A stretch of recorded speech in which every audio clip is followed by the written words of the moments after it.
So for years, we've been hearing talk about two-state solution as the way to solve the Israeli-Arab conflict. And in the aftermath of October 7th, many people, even on the progressive side in Israel, have been saying, one second, we gave away Gaza, and look what happened. If Israel withdraws from Judea and Samaria, or the West Bank, as it's termed, which was a name to separate the Jewish connection to that land that is historically Jewish, if that was to be withdrawn from by Israel, it would be an absolute bloodbath. It would make October 7th seem small in comparison, God forbid.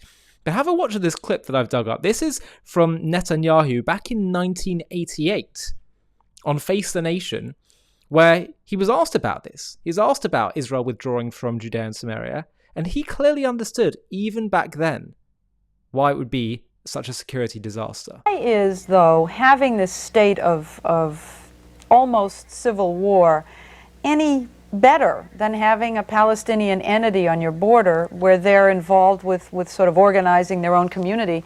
I mean, Leslie, we've experienced what happened when these territories were in Arab hands, and in fact, when the PLO was there in these very territories before the 1967 war. What they used it for is to launch a war of extermination against Israel. Now, suppose we followed this suggestion. Suppose we just walked out, which is what they would like. They'd like us to get out so they can get in to continue, as Arafat refuses to disengage from this program, to continue a war of extermination against us. So I think for two reasons.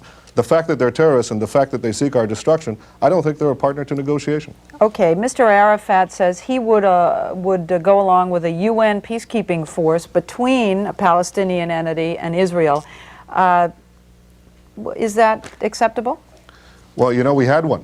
We've had one before. The answer to your question, it's not. We had a UN force before 1967 in those territories. One day, Nasser and Arafat and the entire PLO leadership said, move out. And that UN force moved out and they used it to attack Israel. I think if you want to move towards peace, as we do, we've offered the Palestinian Arabs a comprehensive program. We offered the end of military government. We offered autonomy. We offered a complete rehabilitation of the camps. And on top of that, we offered negotiations for the final political settlement of these territories. The PLO has rejected every one of these proposals. Rejected it, by the way, through the barrel of a gun, because any Palestinian Arab who wants to disengage from the PLO is threatened or intimidated or indeed murdered. So if you want to move towards peace, you're going to wait a long time until this PLO leopard changes its spots, and it's not going to do so. The PLO will veto peace in every way they can. It's amazing, isn't it, how so many of these issues that he was talking about in the 80s are still so relevant. We're seeing the same things over and over again, even today. Whether it's the UN being completely useless, whether it's the fact that Israel's kind of damned if they do and damned if they don't. If they don't withdraw, then they get agitation and terrorism. But when they do withdraw, they get terrorism, agitation either way. So what's happened is, throughout the last century, basically, all the arguments against Israel, the axioms that say it's because Israel did this that you have conflict, have been proven to be false. So the argument that it's Israel's occupation of Arab land, that's the problem. Well, they weren't occupying Judea and Samaria or Gaza between 48 to 67. Egypt and Jordan were. And did the Arabs there complain of, we're being occupied by a foreign power? No, they didn't. Do they complain that we want our national identity as Palestinian Arabs and self-governance? No. Only when they go to war against the Jews in 67 and Israel controls, now they start creating this Palestinian concept. If they'd have won in 48, God forbid, and Israel wouldn't have been established, a war they started, by the way, the Arabs. If they would have won, there wouldn't be a Palestinian state. Jordan would have a chunk, Egypt would have a chunk of the land, Lebanon would have a chunk of the land. The whole Palestinian concept is just a cynical ploy to try and get rid of Israel. Then there's been other things that have been tested. They say, well, if Israel withdraws, then they'll be able to create their Palestinian state and things will be fine. Israel did that in 2005. People say, yeah, but they blockaded Gaza straight away. No. There was 2 years before Israel not blockaded but censored weapons going in. And you're saying Israel can't censor for weapons and rockets that are going to kill them? Well, then you're saying Israel can't live. They didn't stop food and necessities and all those things going in. It was just censoring for weapons. But anyway, that only happened in 2007. So they had 2 years before that where Israel said, go ahead, make a success of it. They vote in Hamas, Hamas firing rockets and create a culture of death and terrorism, and the same thing will obviously happen if Israel withdrew from Judea and Samaria. Anyway, the point is the Palestinian national cause is a fraud, it's a phony, and the land belongs to the Jewish people historically, religiously, legally, in every sense. And so, God forbid we should ever approach a two-state solution again, which only feeds the Arab fantasy for getting rid of all of Israel. So we've proven all the axioms that they're clearly false. We've proven them to be false. And now Israel has to move forward with a very different approach. Approach, by the way, that declares the entire land to be Jewish governed. This is actually an approach that will be better for peace. Israeli Arabs are much more peaceful than Arabs living in the Palestinian territories. And you know what? They've had their chances, time and again. The definition of insanity is doing the same thing over and over and expecting a different outcome. We have to do something different. And by the way, yes, it's for the sake of peace for everyone involved.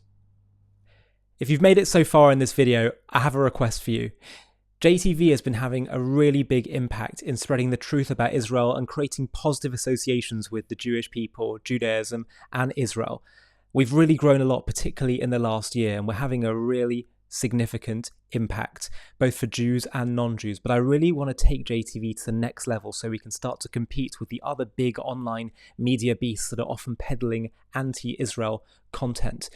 And the way we're going to do that is to scale even faster. So I'd love to build a team where we have other presenters doing shows like me, that start doing documentaries, supplementary content, animated content, etc., etc. And to do that, I'd like to build a bit of a team. So what we're going to do is we're going to do one fundraising day, just one, where we try and build up some funding in order to fund such a team. Now, to do that, it's going to obviously require people to get involved.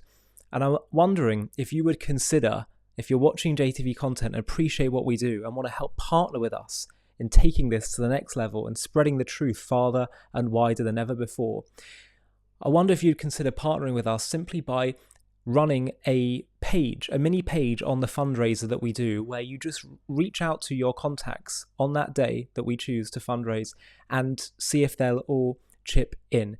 If you'd be up for doing that, of which I would be so grateful, then please click on the Google form link in the video description of this video, where you can simply just put in a few contact details. It'll be a very small commitment, as I say, literally just one day that we'll all agree upon as a collective community.